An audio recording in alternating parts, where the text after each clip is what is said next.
you a teacher, a lecturer, an adjunct, a professor, or an educator of any sort who plans to collect video assignment submissions from their students? If so, you need to watch this video. In it, I'm going to show you the best ways to collect video assignment submissions, including the ways that I use in my own classes so that you can avoid submission catastrophes when collecting these first assignments from your students.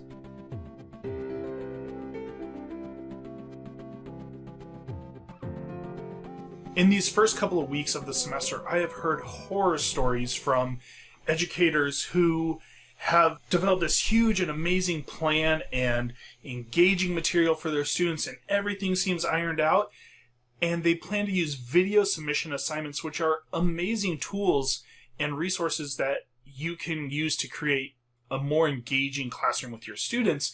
But then they go to have their students submit these videos through their learning management system or Google Drive, and everything crashes. And so I want to show you exactly the best ways to have your students submit videos so that that doesn't happen to you. The number one suggestion that I have for you is also the most universal application of video submissions, and that is using YouTube.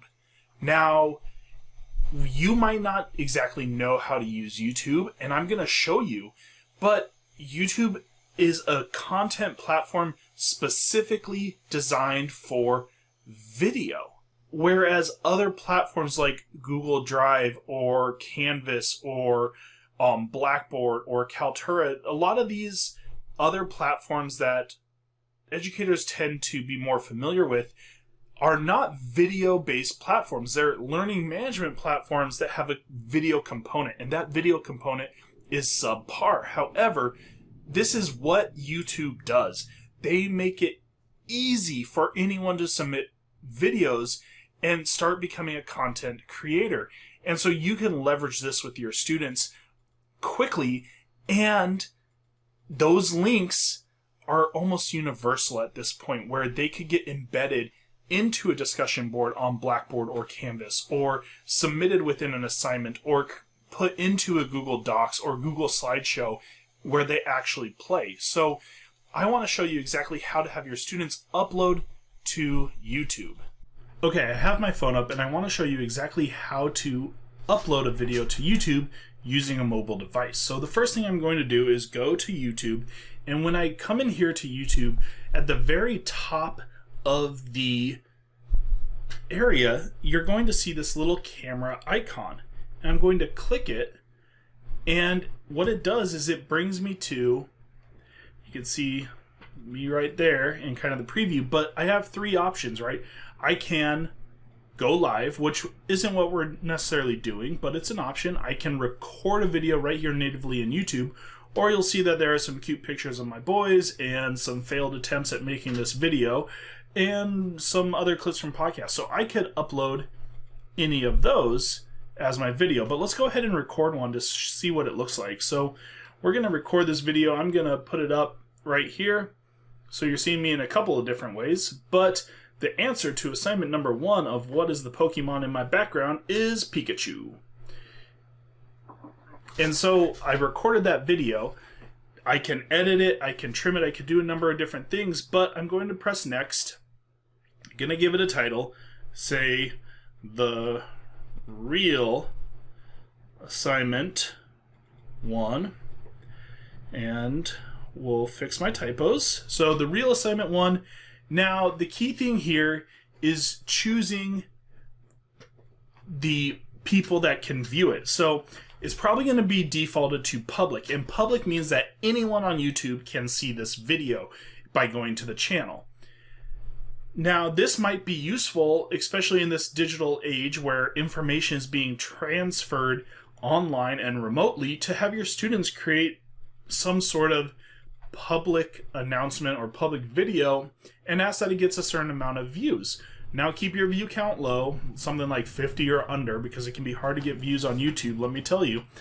But public means everyone can see it. Most likely you're going to want to choose the link or the type that says unlisted. And what this means is anyone who has the URL link to this video can view it. It's what allows you to embed it in all the different softwares that I mentioned earlier in this video, or share that link with others. So choose unlisted and then click upload. And it's as simple as that for creating videos on a phone on YouTube.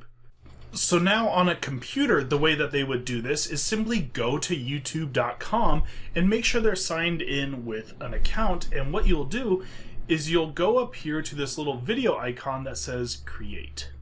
And you click on it and you choose to upload a video. Now, if you're on a computer, you don't have the power of recording one right there, then and there, but other software can help you record the actual video. So you click upload video. So once you click upload, it's going to allow you to drag and drop a file or search. So let's go ahead, open up a file folder.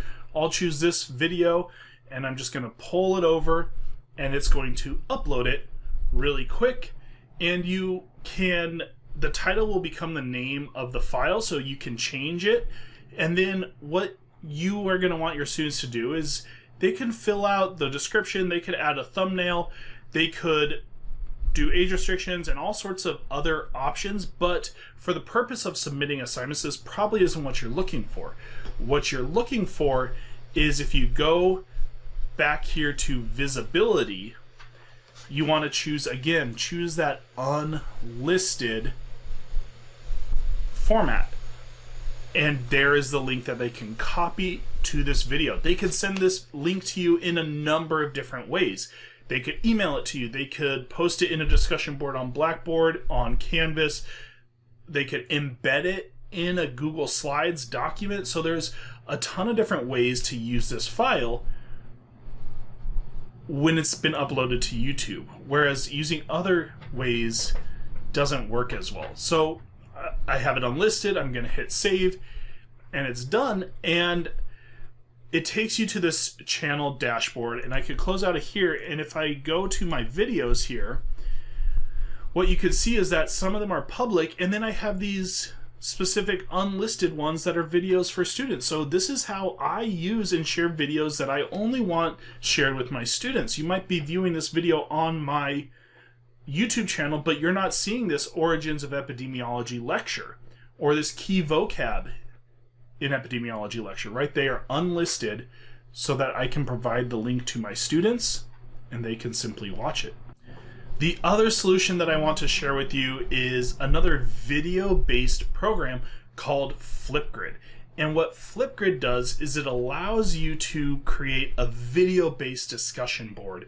And this would allow you to have more control over the videos and the types of videos your students are submitting. And you also have the power to delete and add and edit their videos that they submit. So if you're worried about privacy, you can keep it to a designated group of students. You can make them log in with their education or their school email account, their .edu account.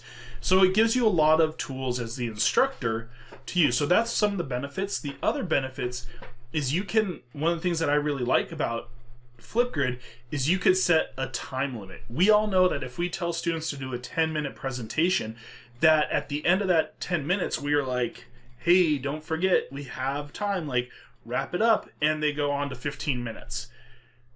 You can't do that with FlipGrid. If you tell them a 6-minute video and you set that to your limit, it's going to be a 6-minute video. 6:01, it won't upload. And so FlipGrid is a really great tool for this, and I'm just going to show you a quick breakdown on FlipGrid. If you're interested in knowing the ins and outs of FlipGrid, I actually will be launching a workshop on epichighered.com that takes you through all the ins and outs of using FlipGrid. So head over there and sign up to let me know that you're interested in that workshop. Okay, so here I am on FlipGrid, and I'm gonna go to my education or my educator login, and there's this sign up if you need to use that. And so it's going to log me in, and you'll see that I have groups, and these are private groups that require invitations and specific emails to access. So you can see my classes are there, and we'll go into the Intro to Jedi Arts here, and you can see that I'm able to create different topics that people respond to with videos. FlipGrid is a discussion-based platform for videos. So it's just like a discussion board, but you have to use videos. And so you can create a topic and you could say assignment 1, whatever it is, give a prompt, follow the prompt here, and you can designate your recording time from 15 seconds to 10 minutes. It will even caption your videos, which is really powerful here. You can even moderate your video. So if you click this on, your students have to have you approve their video before the rest of the class sees it, which is also useful. And then there's a ton of media. You could add your own video or upload video. You could link right from YouTube and more. So when you create this topic,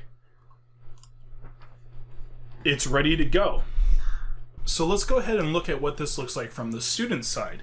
On their mobile device, they can go to FlipGrid and they open up the app.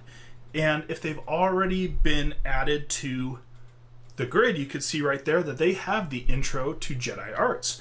So I can go in here and I have to log in. So now that I've logged in, you could see that assignment 1 that we just created is right there. And to record my response, I simply click the record button and it says I have 1 minute and 30 seconds to record my video and the topic is moderated. So it lets me know I could tap anywhere to begin, and there's all sorts of great effects and everything. So I can press record and here I am answering an assignment number 1. I'm gonna press check. It allows me to review it. I'm good to go. And then it makes me take a great selfie. Perfect. And then I submit it and it's posted now to that topic. With the FlipGrid app, the great thing about it is that you can actually upload files, so you don't have to film natively within FlipGrid. Again, you can have your students create a group presentation in Zoom, record the file, then upload to FlipGrid, and you can ask your other students to film responses and ask questions about the presentation. So if you want your students to watch each other's presentations, have them respond with the video in FlipGrid. Again, I have a workshop on FlipGrid coming out on epichighered.com that goes all the way in depth on the ins and outs, sets you up ready to use this, and I'd love to hear if you're interested in it. Follow the link in the description below, and I hope that these tools will help you collect video assignments in a more meaningful way from your students during this online and remote learning era. If you could leave a like on the video and subscribe to the channel, it makes all the difference for me as a creator.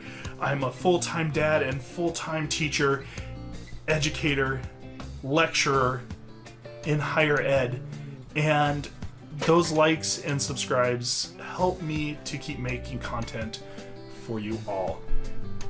I wish you all the best, and I can't wait to see you in the next video.